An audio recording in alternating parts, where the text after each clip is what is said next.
Alright, let's talk about the Sisters of Battle, officially known as the Adepta Sororitas. In a galaxy ruled by gods and monsters where reality itself breaks beneath the weight of the warp and entire planets vanish in the blink of an eye, it might seem odd to care about a group of human women in powered armor, chanting prayers and wielding flamers. But here's the thing.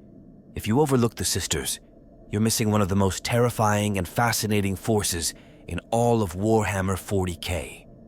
They don't bend reality like psychers. They don't command armies of gene-forged superhumans.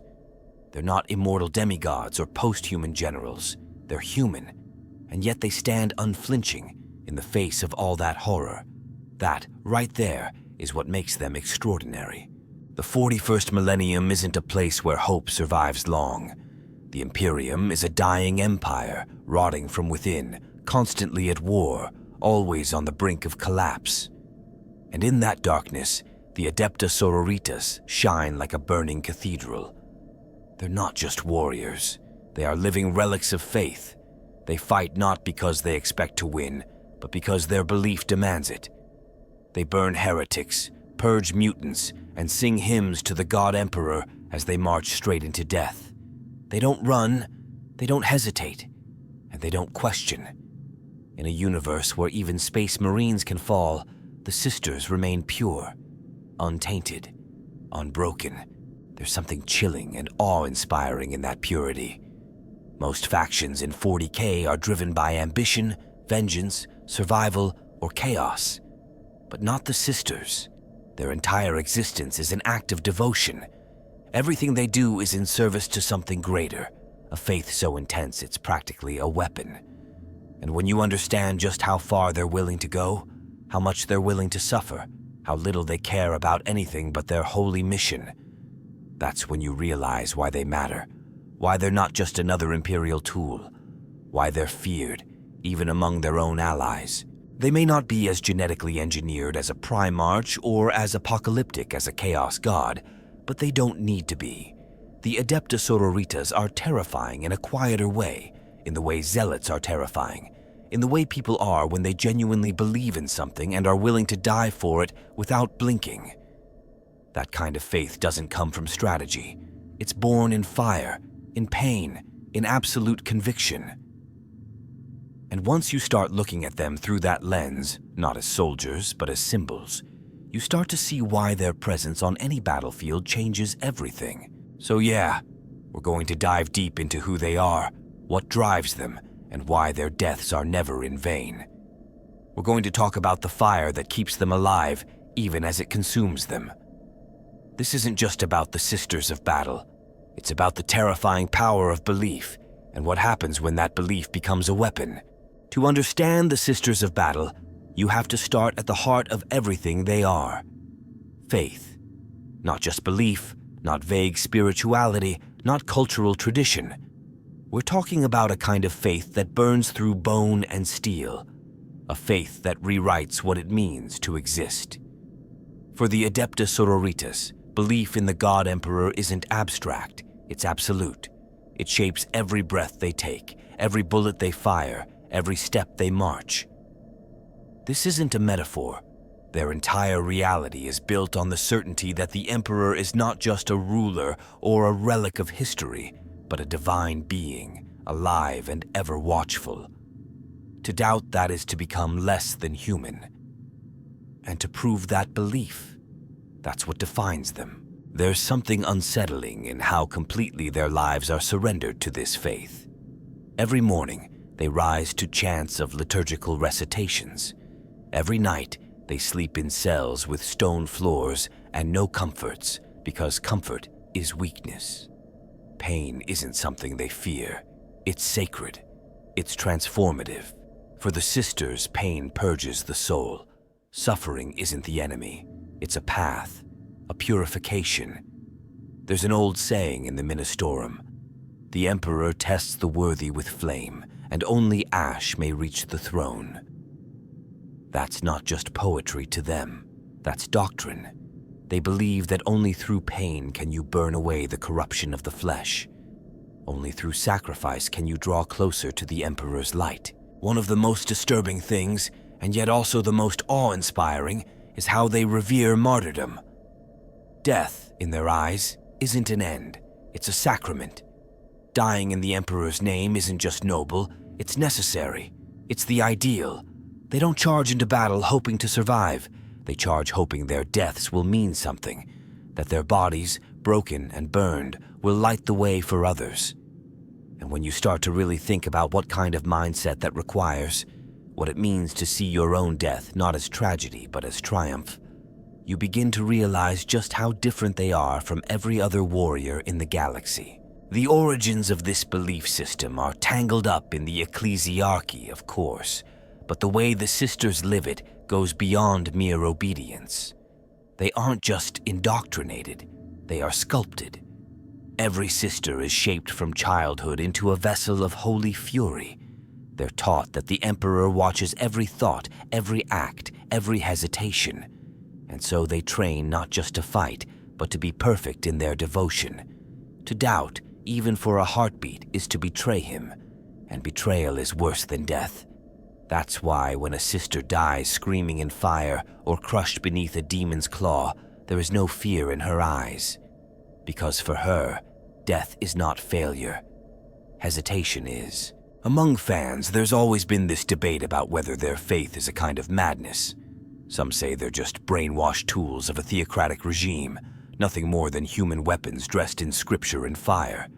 But others, myself included, see something deeper, something tragic and powerful. Because yes, it's easy to scoff at blind devotion. But when you stand in the face of the horrors of the galaxy, of chaos, of tyrannids, of Xenos monstrosities that can warp reality and consume planets, what else is left but faith? When logic breaks down, when science fails, when hope is gone, faith remains. And the sisters hold on to it, not with trembling desperation, but with iron resolve. And let's be honest, in the 41st millennium, that kind of belief might be the only thing keeping humanity from tearing itself apart. Faith gives the Imperium shape.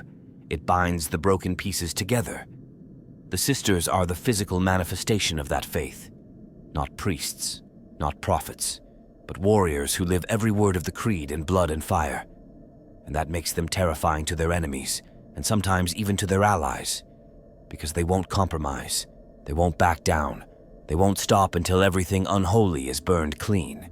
One fan theory I've always found compelling is that the Emperor, whether truly divine or not, survives because of them, not physically, but symbolically. Because as long as they believe, the myth of the Emperor stays alive, and in a galaxy built on symbols, that belief is more powerful than any weapon. Every time a sister throws herself into fire or faces down a demon with nothing but a hymn and a bolter, she isn't just fighting. She's reinforcing the faith that keeps the Imperium alive, and that's why their deaths matter so much. Because each one is a statement that even when the galaxy burns, some will still kneel before the light. This brings us back to something essential. Their devotion isn't passive, it's active, it's militant. They don't pray for salvation, they bring it, with fire and fury and unwavering resolve. They believe that faith must be proven in battle, that every heretic burned is an offering to the Emperor, every bullet fired a psalm. It's a terrifyingly beautiful way to live and to die. And that's the paradox that defines them. They are human, deeply human, and yet they've stripped away everything that might make them weak. Compassion, doubt, fear, all gone. What's left is purpose, and purpose in the grimdark future is the rarest resource of all. The story of the Sisters of Battle doesn't start on the battlefield. It doesn't begin with bolters blazing or sanctified armor gleaming under cathedral lights. It begins, like so many tragedies and revolutions in the Imperium, with corruption and fire. The ecclesiarchy, also known as the Adeptus Ministorum, was supposed to be the spiritual heart of humanity, the keepers of faith in the God Emperor. But like any unchecked institution in the grim darkness of the far future, it grew bloated with power. By the time the age of apostasy rolled around, the ecclesiarchy wasn't just preaching, it was ruling. And it was ruling poorly. Enter Gog Van Dyer, a name that still sends shivers down the spine of any lore enthusiast. Van Dyer was a madman with a crown, both High Lord of the Administratum and the Ecclesiarch, something that should have been impossible. He didn't just twist religion to serve power, he weaponized it. He plunged the Imperium into a civil war so catastrophic it nearly shattered the entire species. During this time, he discovered a group of warrior women on the world of San'Lior.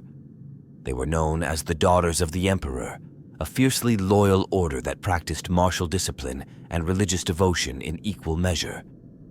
Van Dyer saw their potential and claimed that their unwavering faith proved the Emperor's divine blessing upon him. He brought them into his service as his personal guard. It's worth pausing here. The Daughters didn't start out as monsters or tools of tyranny. They were simply devout women who believed they were serving the Emperor directly.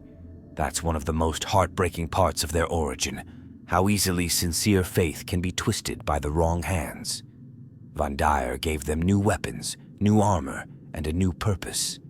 They became the brides of the Emperor, loyal only to him.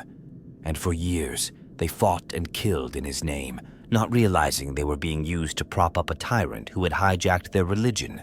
The turning point came with Sebastian Thor. Now, depending on who you ask, Thor was either a prophet, a political genius, or maybe even touched by the Emperor himself. But what can't be denied is that he became the voice of reform. He led the Confederation of Light, preaching against the corruption of the ecclesiarchy and exposing Van Dyer's crimes. His movement wasn't just military, it was spiritual, and eventually it reached the very heart of the Imperium. But it wasn't Thor alone who turned the tide. There's a story, some say legend, about how the Emperor himself intervened during the siege of the ecclesiarchal palace. Alicia Dominica, leader of the Brides of the Emperor, was brought before the Golden Throne. No one knows exactly what was said, but when she returned, everything changed. She confronted Van Dyer directly and executed him without hesitation. And that moment, that single act of clarity, of breaking free from lies and reclaiming true faith, is the moment the Sisters of Battle were truly born. They were no longer the brides of a madman. They were reborn as the Adepta Sororitas, warriors of the faith, cleansed by fire and betrayal. But their legitimacy came at a cost. After the age of apostasy, the Imperium was furious. The High Lords of Terra knew they couldn't allow the ecclesiarchy to maintain such unchecked military power, and so the decree passive was issued. It forbade the Ministorum from keeping men under arms. A clever technicality, and one the ecclesiarchy exploited with brutal precision. Women, after all, were not mentioned.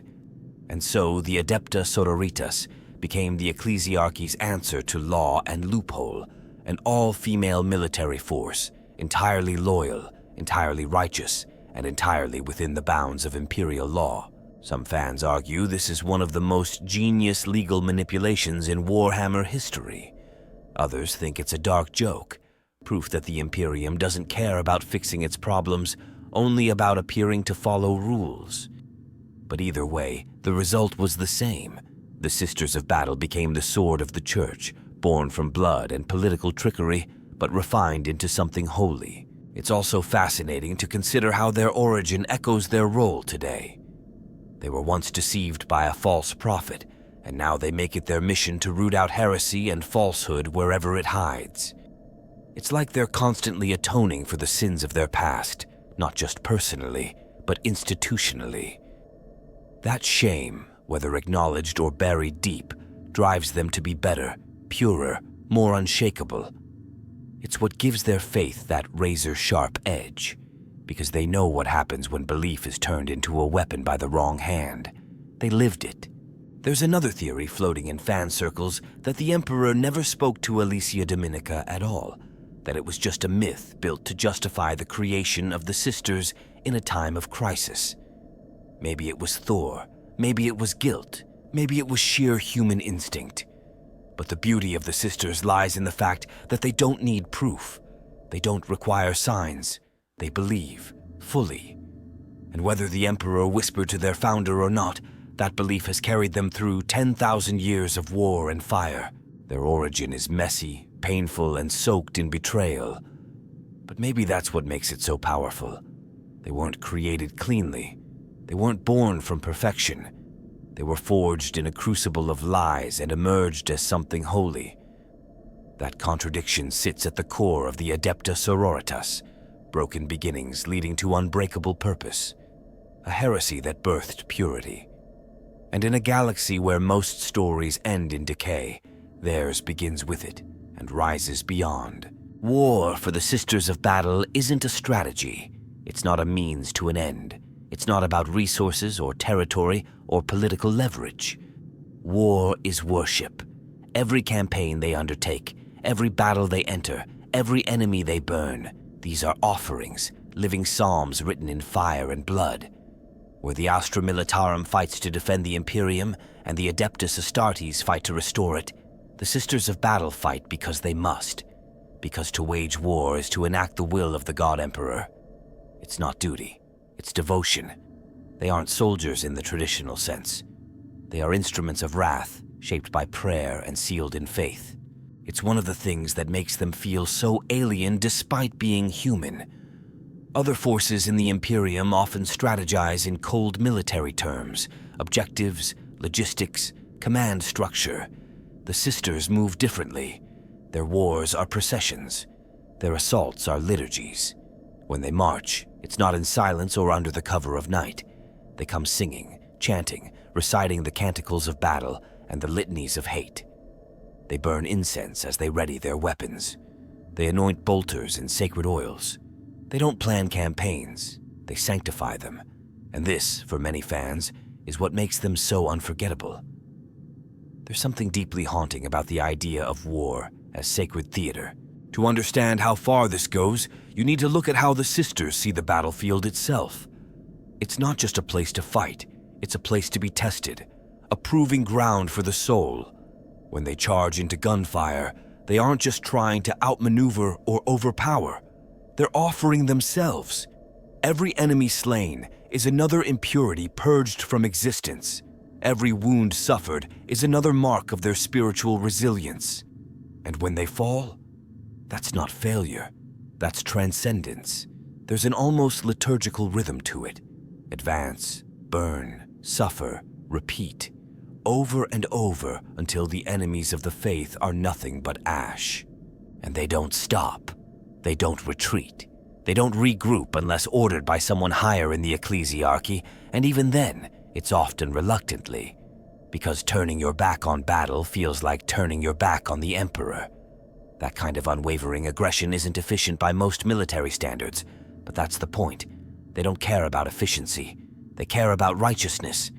They'll march into impossible odds not because they think they can win, but because it would be heresy not to try. That's a level of fanaticism you don't often see outside of the chaos cults, and ironically, it's one of the reasons the Sisters are such effective counters to heresy. The madness of chaos meets the holy madness of devotion, and the battlefield becomes a crucible of opposing absolutes. I've seen some fans describe the Sisters' relationship with violence as almost monastic. There's something deeply ritualistic about it. Every sister spends hours in prayer before battle. Some even fast for days before a major campaign, believing that physical hunger sharpens their spiritual focus. Others carry bones of saints into war, not as superstition, but as tangible connections to past martyrs. And when the first bolter round is fired, it's not the start of combat, it's the first verse of a sermon. There's poetry in that, even if that poetry is written in gore. Of course, there are plenty of critics too, even within the Imperium.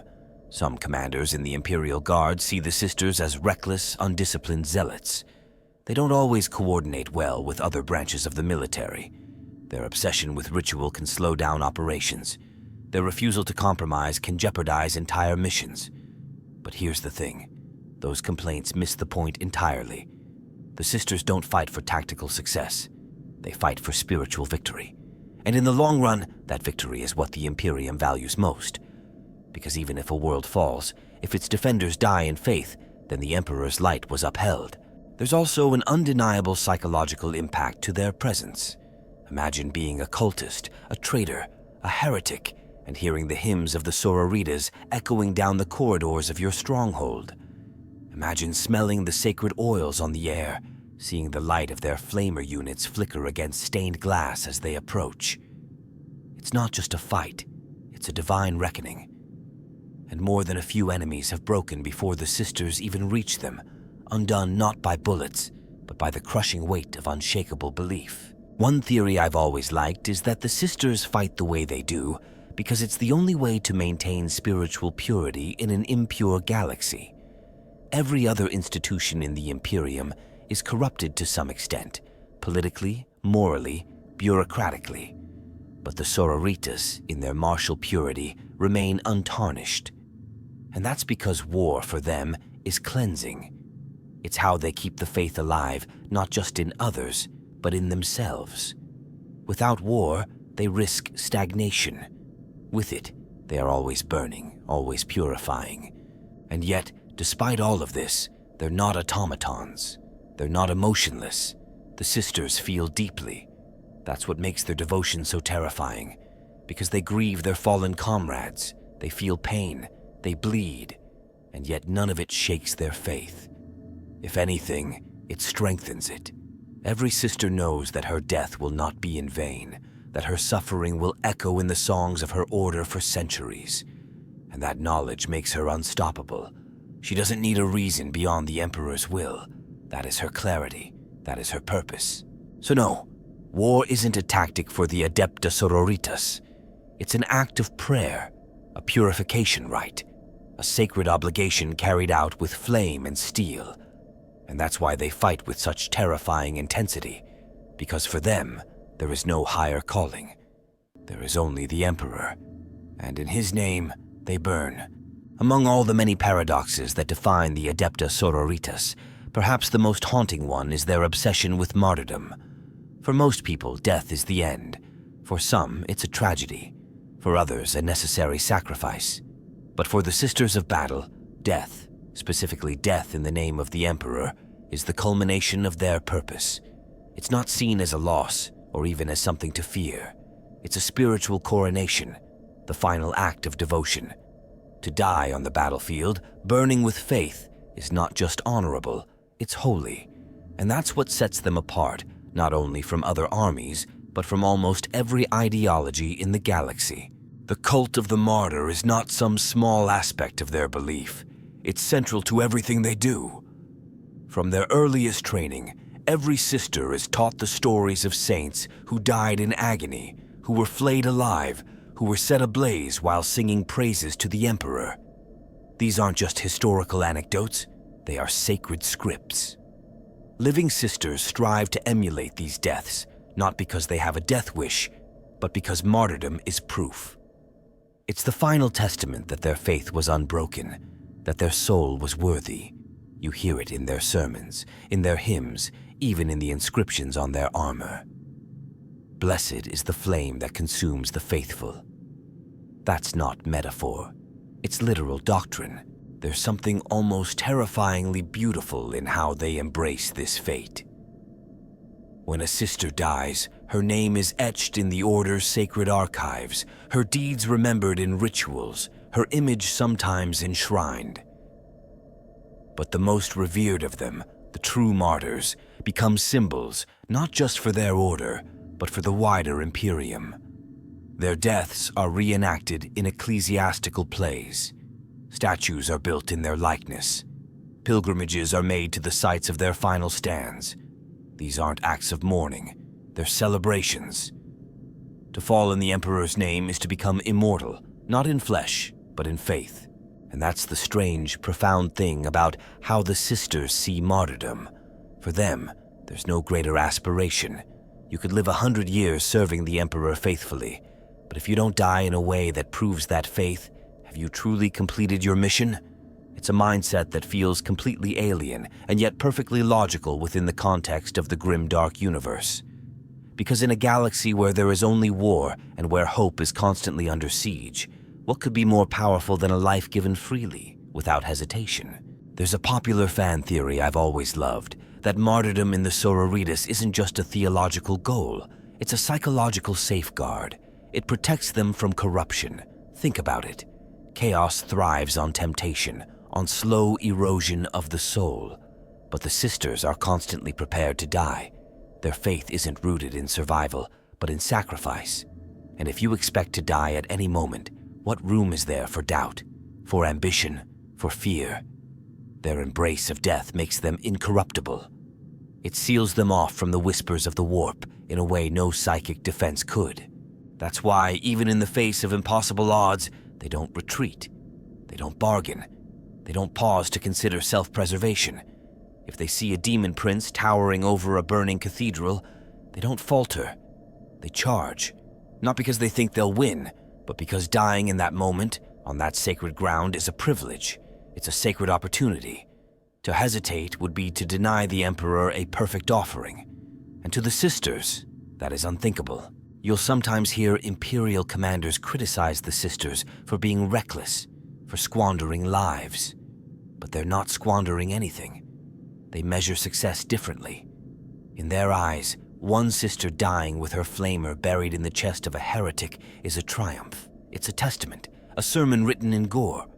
There's no room in their worldview for tactical withdrawal or long-term survival. Their victories are measured in purity, not percentages. Even the rituals surrounding death within the order reflect this philosophy.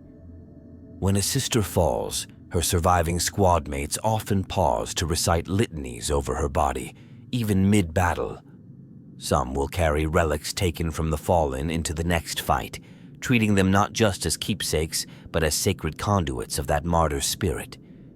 There's a belief, part superstition, part doctrine, that a battlefield soaked in martyrs' blood becomes hallowed ground, and that fighting there empowers the faithful. Again, it's not just morale, it's theology made manifest. This connection between death and faith also explains why the sisters rarely wear helmets. It's not just about visibility or intimidation, though those play a role. It's about being seen by their enemies, by their sisters, by the Emperor. They want their faces visible in the moment of death. They want their sacrifice to be witnessed. To them, there's something deeply important about being fully known at the moment they give everything. No anonymity, no mystery, just a soul bared and burning. And yet, despite all of this, martyrdom isn't pursued recklessly. There's discipline in it, purpose. It's not suicidal abandon, it's sacred focus. A sister doesn't rush blindly toward death. She seeks the moment where her sacrifice will mean the most, where it will echo loudest, where it can inspire the next generation to hold the line just a little longer. And in that sense, their deaths become more than symbols. They become seeds, because for every sister that falls, 10 novices in a schola progenium will hear her story. They'll whisper her name during prayers. They'll carve her likeness into purity seals and carry them into their own battles. Martyrdom becomes a cycle, a constant renewal of faith through blood. And that, more than anything, is the real reason why the Sisters of Battle are terrifying. Because even in death, they multiply. Even in silence, they preach. Even in fire, they endure. And if you really think about it, in a galaxy where entire planets are lost in seconds and hope is more fragile than glass, the idea that someone would not only accept death, but embrace it, that's not just rare, that's miraculous. Inside the towering monastery fortresses of the Adepta Sororitas, the rhythm of life is a strange blend of ritual, austerity, and militarism. These places, massive Gothic strongholds of stone and steel, are more than barracks. They're sanctuaries, training halls, churches, and prisons of the soul, all in one. From the outside, they look like shrines. On the inside, they feel like cathedrals of fire and discipline. Life there is relentless, shaped by centuries of unbending dogma. And for those raised within these walls, there is no childhood, no innocence, no escape from the path laid out for them. Most sisters don't join of their own will, they're chosen. Often orphans, abandoned children, or daughters of executed heretics deemed salvageable by faith. These girls are taken in by the Schola Progenium and molded from the earliest age. The idea is simple: break the individual, then rebuild her in the Emperor's image. But it's not about cruelty for cruelty's sake. The ecclesiarchy genuinely believes it is saving these children, pulling them from the abyss and giving them purpose. And maybe that's the most chilling part. There's no malice in it, only conviction. Daily life is built around strict routines that leave no space for comfort or self-indulgence. Mornings begin before dawn with chants and physical conditioning, often in freezing chapels or under cold steel skies.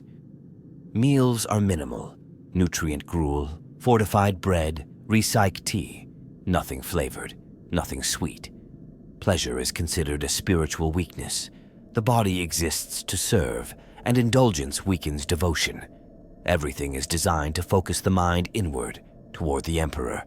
Every spoonful of food, every hour of silence, every stroke of the pen in scriptural transcription, it all has meaning. And then there's the training. Physical, spiritual, psychological. These girls are taught to fight, to aim, to endure. But above all, they're taught to believe, not just to obey orders, but to feel the Emperor's will burning inside them. Their lessons are half catechism, half combat. 1 hour they'll be memorizing the names of saints burned alive for their faith, and the next they'll be field stripping a bolter blindfolded while reciting scripture. The point is to make sure that, when the time comes, pulling the trigger feels as holy as reciting a prayer. Corporal punishment is common, but not as a form of anger or discipline. It's a ritual of purification. A failed answer in class might be met with lashes not from a vindictive teacher, but from a sister superior who weeps while delivering them. There's this unsettling harmony of love and pain throughout their upbringing. And the strange thing is, many of the girls grow to embrace it. Not because they're broken, but because they've been remade. By the time they take their final vows and don the armor of the Sororitas, they're not just willing, they're eager. The system works because it creates not just obedience, but belief. Within the fortress itself, silence is sacred. Outside of training and ceremonies, most of the halls are quiet, save for the low hum of prayers or the distant thunder of drill practice. Rooms are small, bare, containing little more than a bed slab, a devotional shrine, and a place to kneel. Even the architecture enforces humility. Ceilings are high, decorated with scenes of martyrdom and divine wrath. The sisters are made to feel small, always gazing upward, towards something greater than themselves. They don't decorate their surroundings with personal items. There are no drawings, no love letters, no childhood mementos. The only adornments are those earned: purity seals, oaths of moment, relic fragments of saints. Everything else is stripped away. The point is to empty the self of vanity, ego, fear, so that it can be filled with faith.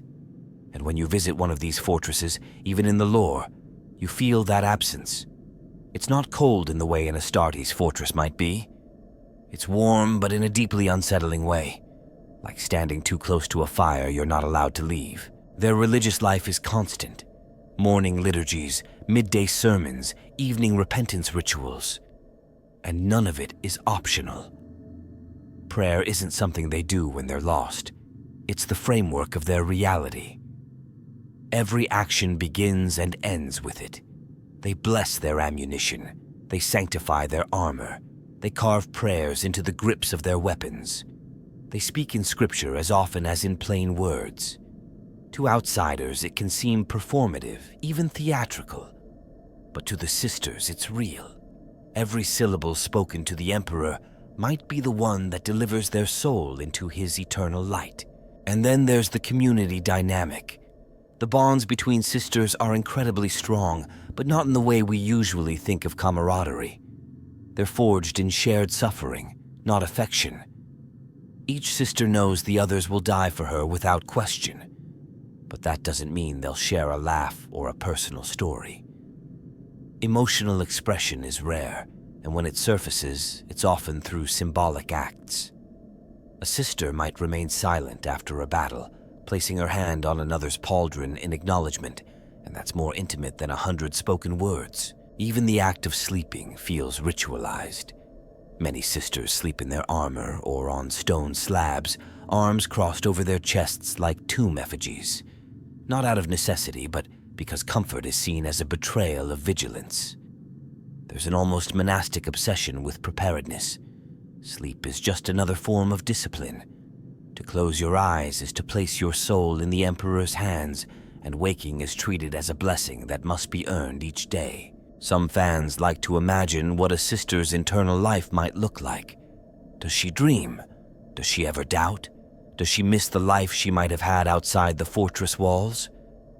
The truth is, those questions might not even occur to them.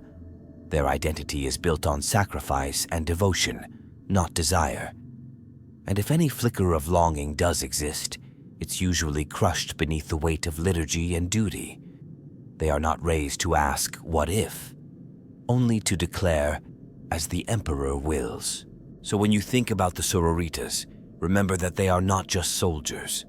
They are the product of an entire system designed to turn pain into piety, routine into ritual, and obedience into sacred purpose. Their lives in those towering monastery fortresses are shaped from the first breath to the last, not for comfort, not for choice, but for the moment they will die screaming the Emperor's name, and they will call it joy. When a sister of battle lifts her weapon, she's not just preparing for war, she's preparing for a sacred rite. To the Adepta Sororitas, their arsenal is more than steel and ammunition. It's a liturgical instrument, a sanctified extension of their will, their wrath, and their faith. Every trigger pulled is a prayer. Every round fired is a hymn. And every flame unleashed is a judgment. That's the key difference between them and almost every other armed force in the galaxy. Others wield weapons for conquest, defense, or vengeance. The sisters wield theirs to glorify the God Emperor. And that makes their tools not just deadly, but divine. Take the Flamer, for example. On the surface, it's a simple weapon. It bathes the battlefield in fire, useful for cleansing heretics from bunkers or rooting out chaos cultists in tight corridors. But for the Sororitas, it's more than tactical, it's theological. Fire is the purest expression of the Emperor's wrath. It doesn't just kill, it purifies. It leaves nothing behind but ash and judgment. That's why so many sisters favor flamers above all else. Because fire doesn't ask questions, it doesn't show mercy, it consumes corruption without hesitation. There's a popular saying among the Order's militant, "To burn is to bless." And they mean it. When a sister readies her flamer, she doesn't just load promethium, she blesses it. She recites the rite of ignition. She kisses the purity seal etched into the casing. She often lights a votive candle from its pilot flame, holding it as she prays before battle. I've read accounts from battlefield scribes who described entire Sororitas squads marching forward through enemy fire, their flamers roaring like choirs, lighting up the darkness with sanctified fury. It's not just terrifying, it's beautiful in the most devastating way. And then there's the bolter, a weapon so iconic in the Imperium, it's practically a symbol in itself. But for the sisters, it's never just a gun, it's a relic. Even mass-produced bolters are treated with reverence. Each round is considered a blessing waiting to be delivered. The inscriptions on the casings aren't decorative, they're protective invocations. Some sisters etch the names of fallen comrades into their magazines, believing each shot fired in their memory carries extra judgment. There's this raw poetry to it, a weapon that screams, explodes, and leaves nothing intact, used as a vessel of divine justice. The design of the bolters the sisters use is also telling. Many feature iconography of the ecclesiarchy with aquilas, fleur-de-lis, and scriptural text engraved directly into the weapon's frame. Some even house miniature relics, bone fragments of martyrs or drops of sanctified oil sealed within the casing. It's not uncommon for a bolter to be passed down from one sister to another after death, becoming a kind of heirloom of martyrdom. The idea is that the soul of the fallen lingers in the weapon, guiding its aim, sanctifying its kill. And then we get to the exorcist. Honestly, this thing feels like someone dared the ecclesiarchy to build the most absurd, glorious monument to faith-driven warfare, and they delivered. The Exorcist is a tank, but instead of a standard turret, it has an organ. Yes, a pipe organ, one that fires rockets. It's the most baroque, over-the-top weapon system you can imagine, and it perfectly captures everything the sisters are. It's not just loud, it's operatic. It doesn't just destroy, it performs. When it fires, it's like a choir of thunder and flame. Every missile is launched to the sound of a sacred melody, each note marking another heretic's end. Some outsiders mocked the design, calling it impractical or ridiculous. But they miss the point entirely. The Exorcist isn't meant to be efficient, it's meant to be holy. It's a mobile cathedral of destruction, a sermon on treads. And in a way, it embodies the core belief of the Sororitas, that every act of violence is an act of faith. When those organ pipes scream, it's the voice of judgment made manifest. Even their melee weapons carry this sense of ritual. Chainswords are often named after saints or events of martyrdom, like Tears of Agatha or Scourge of Van Dyer. Power mauls are anointed with sacred oils, and eviscerators, massive two-handed chain weapons, are often wielded only by those who've taken specific oaths of penance. Every weapon has a story, and those stories are retold before every campaign, sometimes carved into purity scrolls attached to the armor or whispered in solemn tones during prayer. And it's not just about how they fight, it's about how they carry their weapons. There's a reverence to it, a sense of ceremony. You'll rarely see a sister casually slinging her bolter over her shoulder or letting it drag. It's always held with purpose, always ready, always clean. Maintenance is not just mechanical, it's spiritual. Cleaning a weapon is an act of devotion. Stripping it down is a moment of reflection. Reassembling it is a reaffirmation of purpose. Fans often debate whether the sacred treatment of weapons makes the sisters more or less effective. Are they too caught up in ritual to adapt tactically? Or does their absolute belief give them a focus and resolve no other force can match? Personally, I think it's the latter, because faith transforms fear into fire, doubt into fury, and their weapons, drenched in sanctity, become more than tools. They become symbols of everything they stand for. In a galaxy where demons are real, where heretics rise like plagues, and where hope is a dying ember, sometimes symbolism is the strongest armor of all.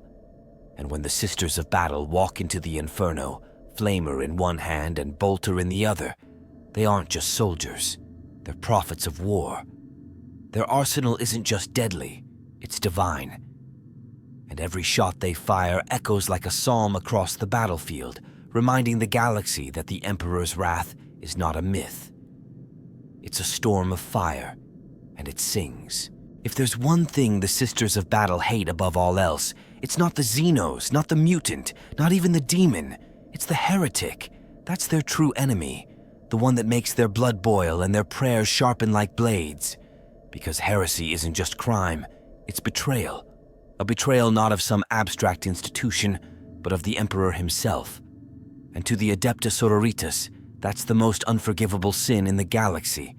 The mutant may be born twisted, the alien born wrong, but the heretic chooses to fall.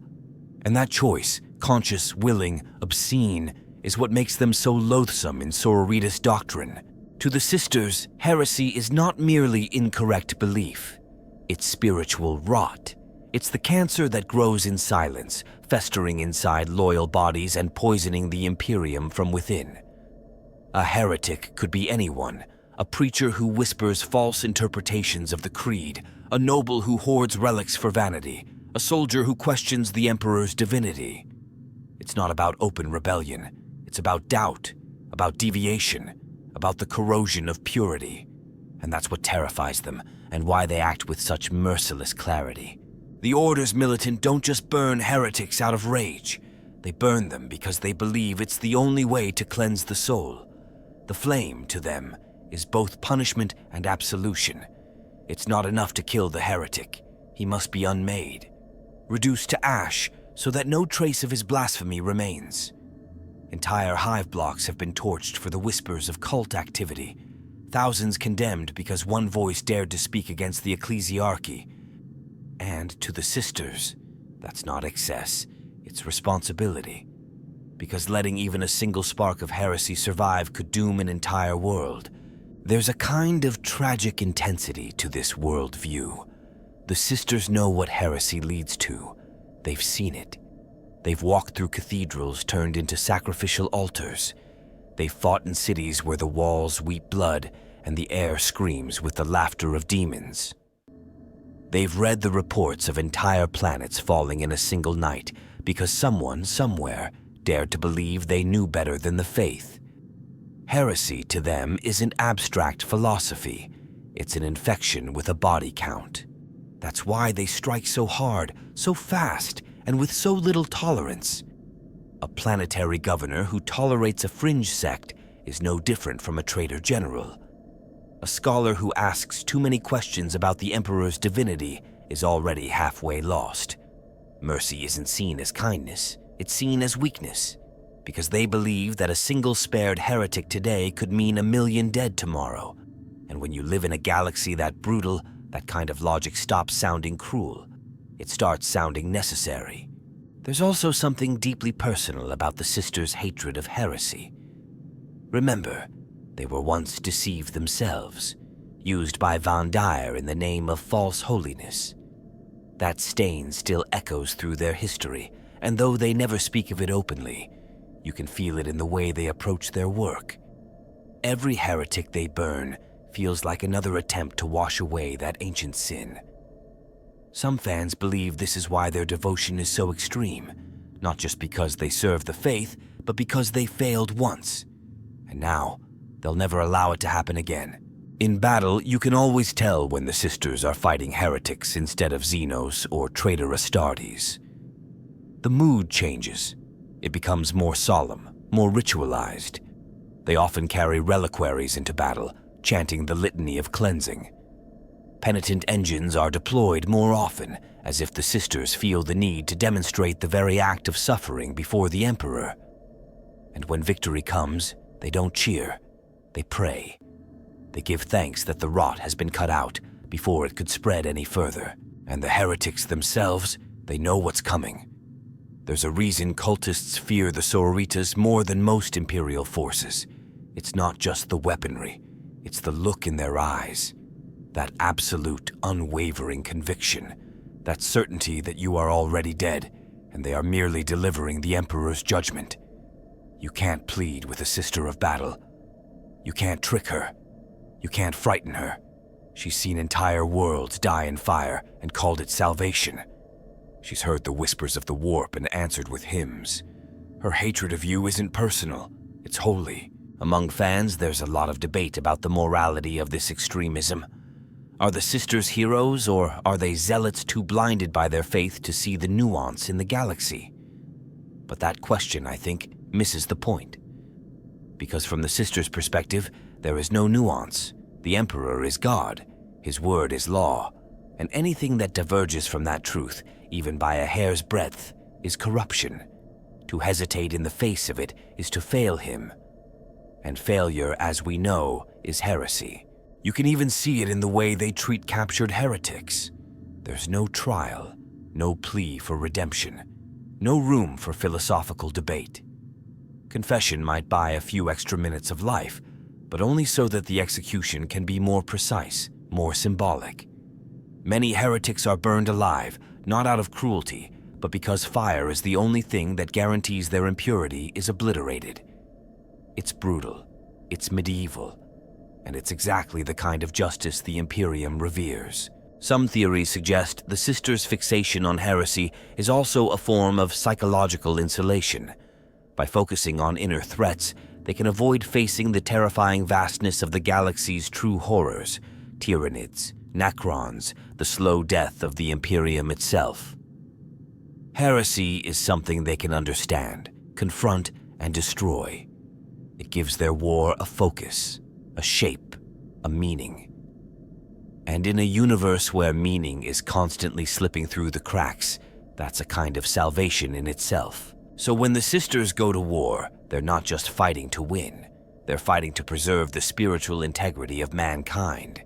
To them, every heretic burned is a life saved, not because that life had value, but because it no longer threatens the faithful. Their war isn't just sacred, it's intimate, it's personal, and it will never end.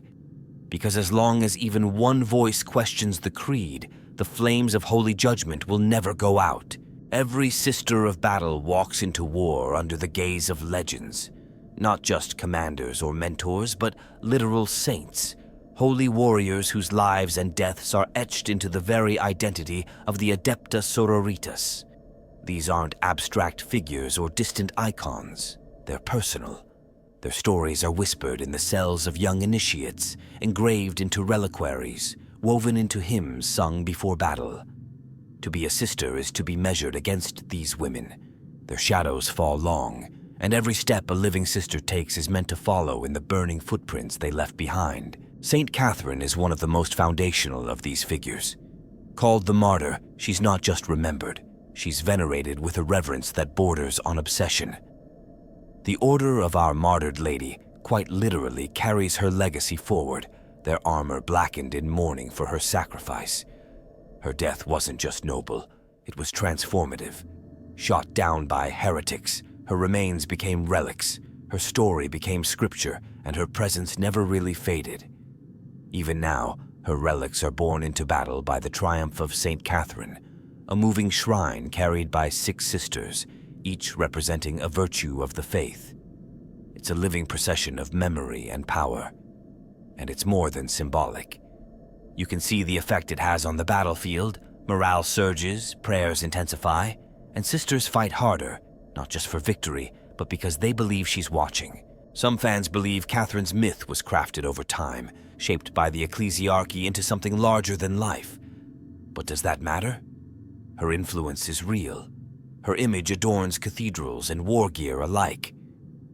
Sisters don't question whether every detail of her story is literal. They just feel it. Her name is a battle cry, a comfort, a reminder that martyrdom is never in vain.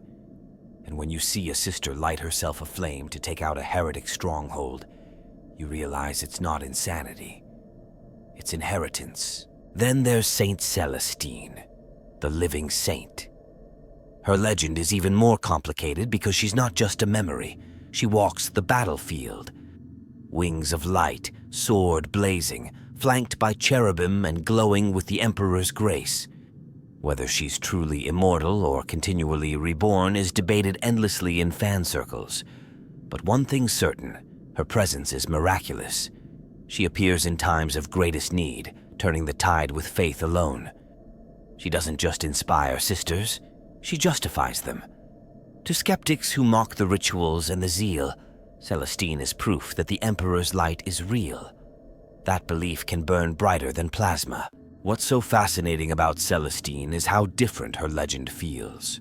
Where Catherine's story is built on death and memory, Celestine is built on resurrection and presence. She represents a hope that seems almost alien in the grim darkness of the 41st millennium. But it's not soft hope. It's a sword. She cuts through despair with holy fury, and her miracles aren't quiet. They're explosive, violent, undeniable. Some even theorize that she's more than a saint, that she may be a vessel for the Emperor's will, or perhaps something else entirely. A spiritual weapon, a divine avatar. The fan theories are endless, and none of them make her any less awe-inspiring. And then, there's Lucia. Not as well known as Catherine or Celestine, but among the sisters, her name carries immense weight. Saint Lucia the Blind is said to have gouged out her own eyes to prevent a vision of corruption from taking root in her mind. And yet, even without sight, she led her order to victory, guided only by faith. Whether the story is literal or not is irrelevant. It speaks to the soul of what the sisters believe. That the Emperor's light doesn't shine through the eyes but through the heart. That spiritual clarity is stronger than vision. That devotion can overcome even the loss of self. Lucia's legacy is especially strong among sisters Dialogus and Repentia. For the Dialogus, she's a symbol of truth beyond words. For the Repentia, she represents a purity so absolute that even self-mutilation becomes a holy act. You'll sometimes see sisters with blindfolded helmets etched in her honor, a nod to faith's ability to see what flesh cannot.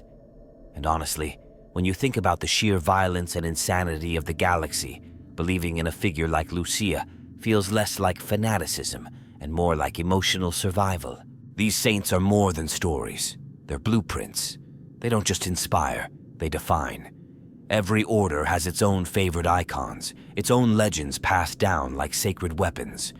Some orders revere long-lost martyrs who died unnamed, their deeds kept alive only in oral tradition. Others have regional saints, women who died defending a single shrine or purging a single cult, remembered only by those who carry their relics into battle. This creates a deeply personal relationship between living sisters and their spiritual ancestors, a bond that doesn't rely on doctrine but on feeling, on fire. There's a belief among many Sororitas that saints never truly leave, that in moments of great peril, their presence can be felt, a sudden stillness in the storm, a flame that refuses to go out, a voice in the dark. Whether these moments are divine intervention or psychological phenomena doesn't really matter. What matters is that they work, that they give courage, direction, purpose. And for warriors who measure their lives not in years, but in battles, that can mean everything. Among fans, there's debate over how real these saints are. Are they truly divine or tools of the ecclesiarchy's propaganda machine? Are their miracles genuine or exaggerated legends wrapped around truth? But here's the thing. In the 41st millennium, belief shapes reality. The warp feeds on it. The Emperor's throne pulses with it. So if enough sisters believe St. Catherine is guiding their strike, then maybe she is. Maybe belief is the mechanism by which faith becomes power. In the end, that's what makes these legends so enduring. Not just what they did, but what they continue to do. They're the voices in the silence before battle. The hands felt on shoulders when fear creeps in. The final thoughts in a sister's mind as she breathes her last. They are not relics of the past. They are the burning heart of the present. Icons in armor, memories forged into myth, proof that even in a universe of madness and monstrosity, faith still leaves footprints in the fire. For the Adepta Sororitas, death is not a shadow lurking at the end of the road. It's the road itself. Every prayer they utter, every battle they enter, every breath they take is a step toward that final moment. Not feared, not avoided. Welcomed. Because for them, dying in the name of the Emperor isn't a tragedy. It's the highest act of worship. The final offering. And they prepare for it not in despair, but with calm certainty. Like a pilgrim reaching the end of a sacred path, they don't weep when it's time to fall. They bow their heads, kiss their purity seals, and walk into the fire. This absolute acceptance of death shapes everything about them. From their earliest training in the Schola Progenium, they're taught not just how to kill, but how to die, how to fall with grace, how to turn a last breath into a benediction.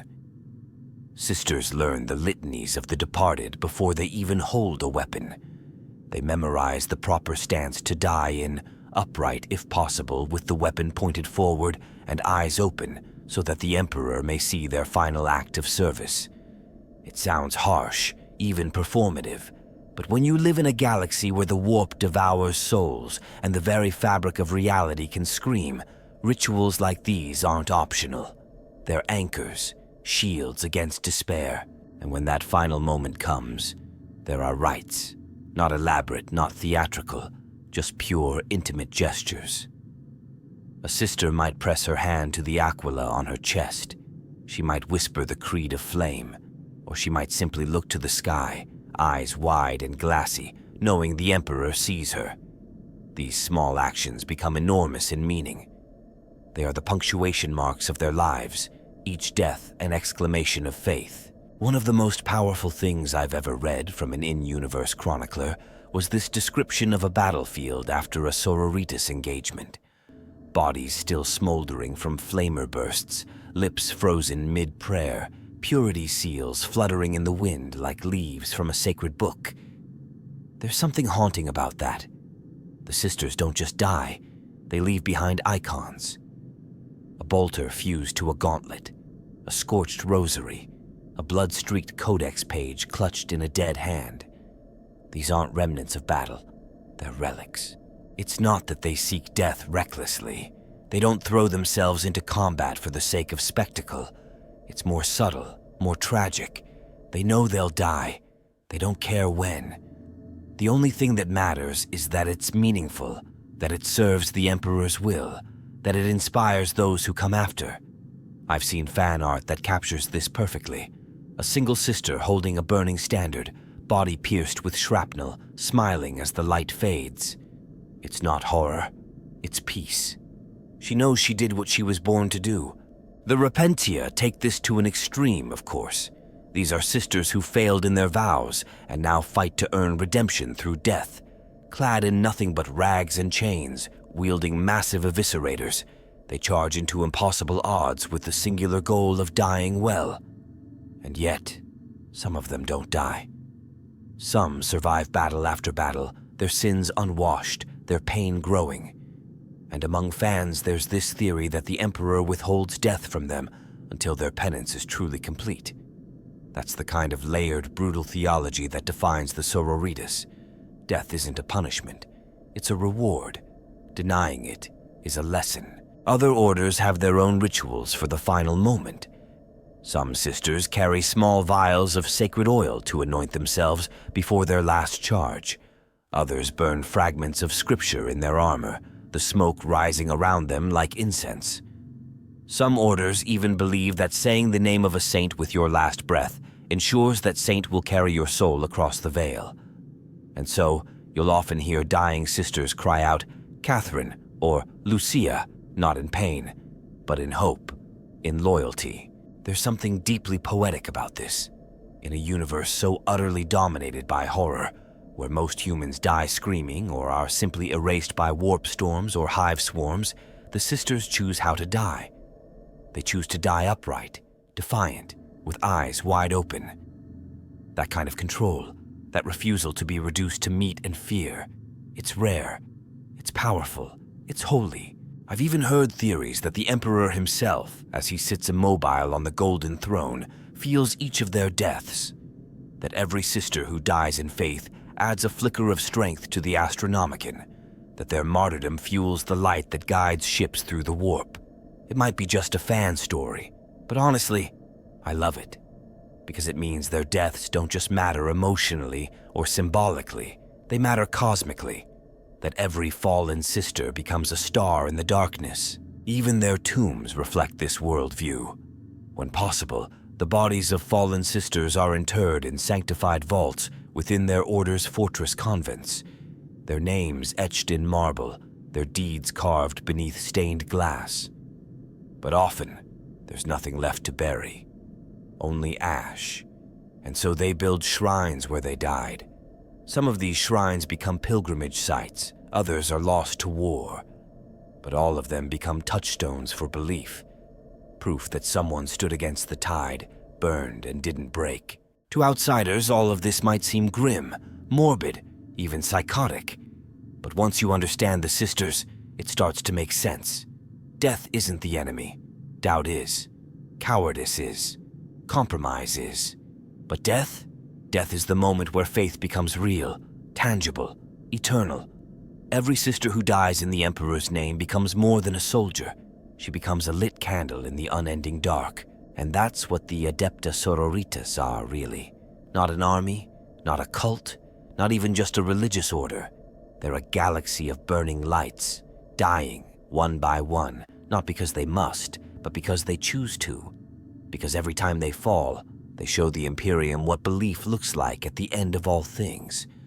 And sometimes that's enough to keep the night at bay. When the bolters go silent and the last hymn fades into the smoke of a burned-out shrine world, the Sisters of Battle do not simply disappear back into the shadows. They're not stored away like weapons or left to rust in their fortresses, waiting for the next war. The Adepta Sororitas live, and not just as warriors. There's an entire world behind the battlefield, one made of scrolls and sermons, orphanages and tribunals, confessions and judgments. When they're not fighting, they become the spine of the Imperium's spiritual and moral order. A presence not just feared, but felt in every corner of imperial life. You can find them in the Schola Progenium, where they raise the next generation of faithful servants. Many sisters begin and end their lives in those cold, echoing institutions. But it's different when they return as teachers. They're not there to coddle or to nurture in the way we might think. They're there to shape, to form iron out of clay. They teach orphans and noble scions alike not only to recite the canticles of the emperor, but to believe them. And when a child falters, it is often the voice of a Sororitas tutor that reminds them not with cruelty, but with clarity. Only through pain can faith be sharpened. But they're not just instructors. Many serve as judges. Yes, actual judges. The ecclesiarchy, after all, holds vast influence over imperial law, especially in regions far from the watchful eyes of the administratum or the adeptus arbites. On shrine worlds and in faith-controlled sectors, it's often the sisters who administer justice, not with bureaucratic detachment, but with unflinching moral certainty. Heresy trials, blasphemy hearings, purity audits, and they don't just pass judgment, they embody it. A single look from a sister superior in a courtroom can silence a room full of planetary governors. I've read stories where a Sororitas tribunal judged an entire noble house guilty of spiritual corruption because their family crest had too many wings and not enough skulls, interpreted as an attempt to elevate themselves above the emperor. That sounds absurd until you remember. For the sisters, symbolism is substance. There is no line between aesthetic and sin, and that absolutism can be terrifying, but also, in some twisted way, comforting, because you always know where you stand. The rules are rigid, but they're clear. And then there are the missionaries. Not all sisters serve in the orders militant. The orders dialogus and orders hospitaller are equally vital, and in some ways even more widely spread. The dialogus are the bearers of truth, trained in 1,000 dialects, keepers of sacred texts, and speakers of the emperor's word in places where his name has been forgotten. They're not just translators, they're spiritual diplomats. And when they step onto a newly rediscovered planet, they don't ask if the locals are ready to accept the faith.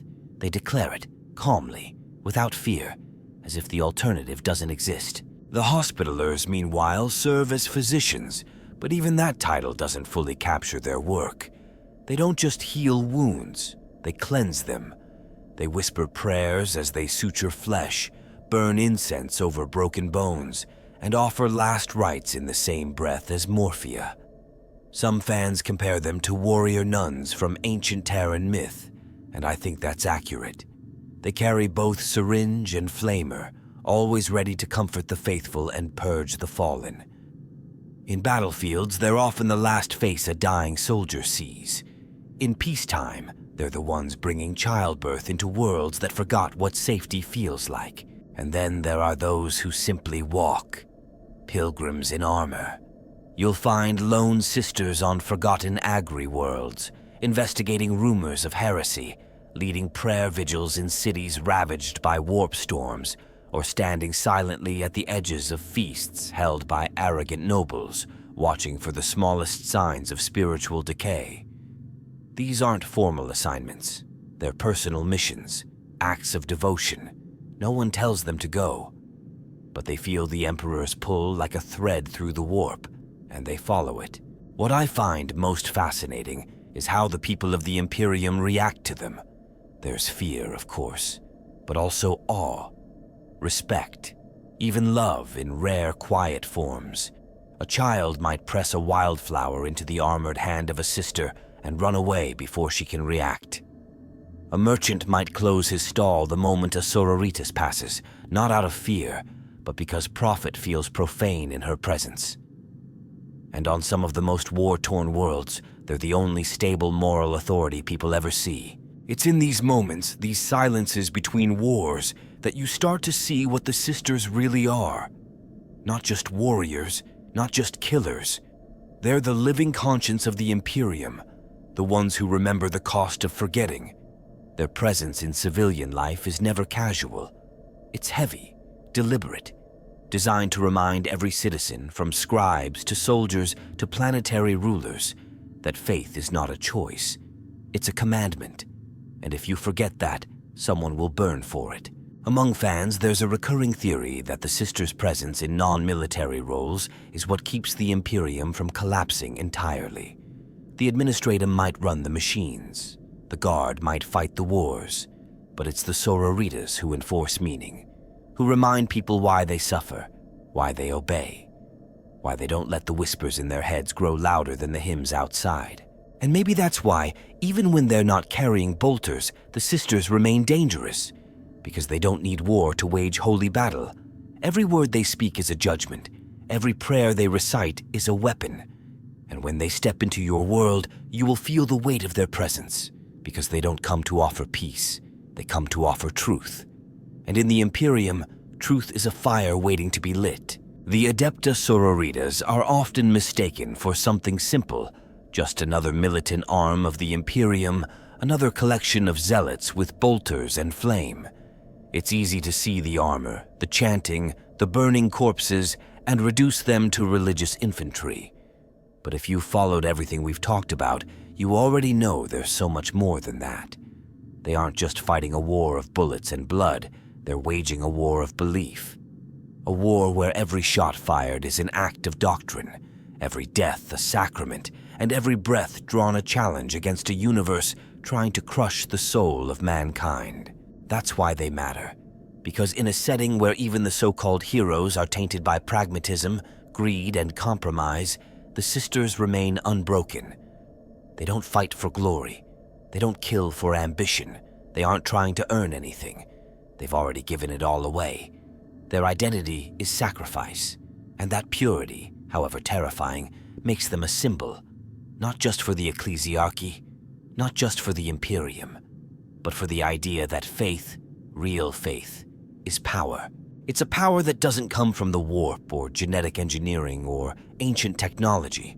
It comes from conviction, from choosing to believe in something so completely that you'll burn for it, that you'll die for it, that you'll never stop, no matter how dark the galaxy becomes. And when you think about that, really sit with it, you start to understand why the sisters are terrifying, not because they're cruel or violent, but because they don't flinch. Ever. And in a setting like Warhammer, that's the rarest thing of all. You could drop a sister of battle into the worst hellholes of the galaxy, places where even space marines hesitate, where demons whisper through the walls, where the stars bleed, and she'll walk forward without blinking. Not because she doesn't understand fear, but because her faith is louder. She knows what she's dying for. She's already made peace with it. And that kind of certainty is a weapon all its own. There's this phrase that sticks with me every time I read about them. She who dies for the Emperor does not die in vain. It's scrawled on banners, whispered on lips, etched into armor. And it's not just a motto, it's a worldview. That even the smallest life, if burned for the right reason, can light the path for others. That a single soul can defy the warp, the void, even time itself, through sheer devotion. That's what makes them holy. Not their rituals, not their relics, but their will. And yet, even with all this grim nobility, there's something undeniably tragic about them, because they'll never know peace. They'll never retire. They'll never grow old. Every sister of battle is on a one-way path, and she knows it. She accepts it, not as a burden, but as a privilege. And in that choice, in that surrender, there's a strange kind of beauty, like watching a candle burn itself down to nothing, knowing it was never meant to last, only to shine. Some fans say the Sororitas are the true soul of the Imperium, not the Emperor on his throne, not the High Lords or the Inquisition, or even the Astartes, but the women who stand in the fire and never scream, who kneel in prayer while the world collapses around them, who carry the sins of a broken empire not with complaint, but with reverence. And I think they're right. Because when everything else has failed, when the walls are breached, when the fleets are lost, when the saints have fallen, it's often a single sister who remains, bolter in hand, whispering the creed with her last breath. You don't have to agree with their beliefs to respect them. You don't have to love the ecclesiarchy to be moved by their sacrifice. But if you care about what makes Warhammer feel the way it does, if you care about the tension between hope and horror, between light and fire, then the Adepta Sororitas are absolutely essential. They're not just another faction. They're a reminder that belief, no matter how brutal or unforgiving, still matters. That in a universe of decay, some things remain incorruptible, and that's why I can't stop thinking about them. Why I keep reading, keep watching, keep writing about them. Because every time I revisit their lore, I find something else that stuns me. Some detail, some martyr's name, some fragment of a prayer etched on a bolter casing, and it just hits. Hard. They're not flashy, they're not complicated, but they're true. And in a setting like this, truth is more than rare. It's sacred.